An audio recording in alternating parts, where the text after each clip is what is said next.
Place à présent à la chronique L'Afrique du talent, c'est avec Sahel Sissoko. Bonsoir Sahel. Bonsoir Manal et bonsoir à tous. On part ce soir en République démocratique du Congo, la RDC, là où des entrepreneurs se réinventent. Ils s'adaptent donc à leur manière à cette crise sanitaire, n'est-ce pas? C'est bien cela Manal. Vous savez que la crise donc, a créé un choc qui a poussé plusieurs entrepreneurs à remplacer leur modèle de production. C'est le cas en République démocratique du Congo, où la pandémie a vite fait émerger un nouveau type de management. Plusieurs entrepreneurs, pour mieux s'en sortir de cette crise sanitaire, essayent d'innover et pour cela, ils ont intégré Congo Business Network, qui est un réseau d'affaires international. Cela leur permet d'être connectés aux réalités du moment, mais également de proposer des solutions dans ce contexte de grand chamboulement aux conséquences multiformes. Mundi Technologies, membre du réseau, est une société de la place offrant des solutions solaires et des solutions de technologie financière. Son président, Tony Ngumbu, nous explique son quotidien depuis Kinshasa. La Covid-19 a été un véritable défi pour nous, comme pour beaucoup d'entreprises. Alors, pour gérer cette crise, nous avons dû nous appuyer beaucoup plus sur des outils digitaux, tels que Zoom, tels que Google Meet, pour pouvoir continuer la discussion à distance avec nos équipes. Par rapport à nos clients, nous avons dû leur offrir par exemple un mois gratuit d'énergie pour pouvoir pallier à cette crise, car l'énergie était absolument essentielle durant ce moment. Alors finalement, nous sommes dans une phase aussi où nous avons commencé à travailler de manière beaucoup plus rapprochée avec les centres de santé qui ont un besoin prononcé en énergie. Surtout que pour la Covid-19, ils auront besoin d'outils comme des respirateurs, des pompes à eau solaire, ainsi de suite. Et donc cela est notre concentration actuelle et cela fait partie de notre action et la manière dont nous gérons la crise actuelle. Alors en tant qu'entrepreneur, c'est aussi très important de faire partie des réseaux, surtout durant des crises comme celle-ci. Et donc par conséquent, en tant que membre du réseau d'affaires Congo Business Network, cela a été d'un apport considérable, car ce réseau Congo Business Network a pour vocation de relier et de connecter les entrepreneurs et les professionnels congolais à mettre leurs solutions sur la place publique, leur donner plus de visibilité dans les médias et accroître leurs solutions.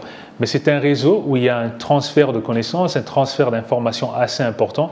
Et donc, encore une fois, en tant qu'entrepreneur, faire partie de ce réseau a été d'un atout immense durant cette crise où il y a un échange constant d'informations et de capacités entre les différents membres. Et puis au Sénégal, c'est une société de transport pourtant impactée en cette période de crise sanitaire par la Covid-19. Elle s'adapte, elle aussi, pour lutter contre le coronavirus. Comment cela s'organise au Sénégal? Eh bien, comme on le dit souvent, c'est dans les moments difficiles que se révèlent les grands hommes. C'est le cas de le dire pour Salam Transport, le nom de cette société qui assure la liaison entre Dakar, la capitale, et plusieurs régions du pays. Mais avec les mesures prises par le gouvernement pour endiguer le coronavirus, le transport interurbain est à l'arrêt, et ce depuis plus de 2 mois. Une situation qui a plongé ce secteur d'activité dans une panne inattendue. Mais Salam Transport, animé par un élan patriotique et humanitaire, apprend à vivre avec le virus. Son président, un jeune Sénégalais qui a grandi en France, a fait équipe avec d'autres bonnes volontés pour venir en aide aux plus vulnérables. Ibrahim Silla, depuis Dakar, qu'on écoute. Donc comme nous sommes en plus en période de Ramadan, aujourd'hui nous sommes élargis dans un autre domaine qui est dans le caritatif, dans le social, grâce à des partenaires.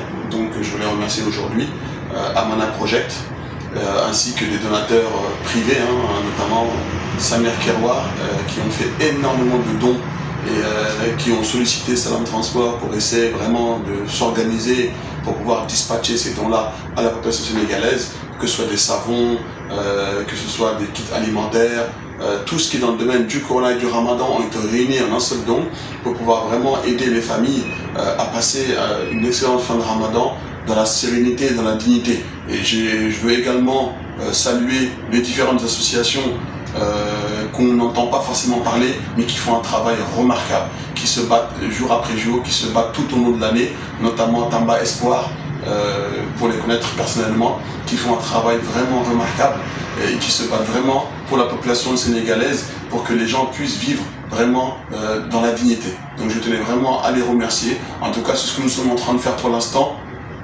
le temps de trouver une solution et un démarrage, j'espère, très bientôt au secteur du transport.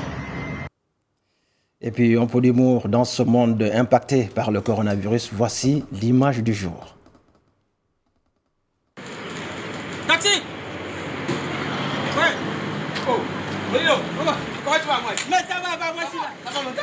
Ça va. Ok, d'accord. T'es tranquille? Ça va, on a ensemble. Ouais. Oh! Le salon, il m'a touché, il m'a contaminé.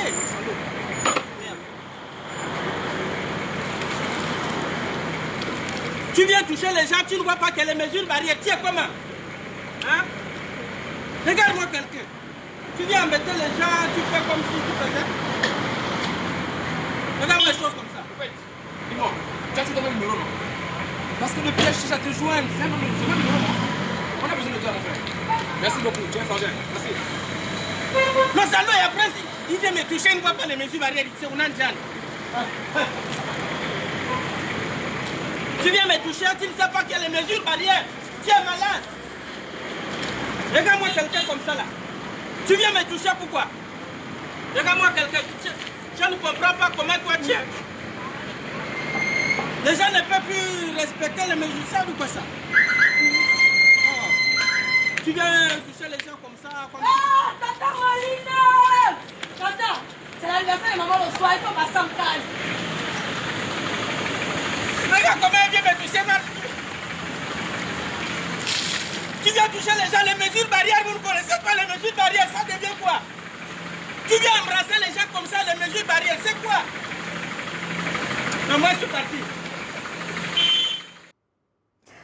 Ça traduit vraiment notre quotidien, à tel point que je me demande si on est capable, après le confinement, à renouer avec nos habitudes donc voilà, de la vie normale avant le coronavirus. Est-ce qu'on est vraiment capable de se saluer, de s'embrasser? C'est très difficile quand même, dans certains contextes, dans certaines réalités culturelles, de garder la distanciation sociale. C'est clair, au Maroc, comme je pense c'est le cas aussi en Afrique subsaharienne. Exactement. Merci beaucoup.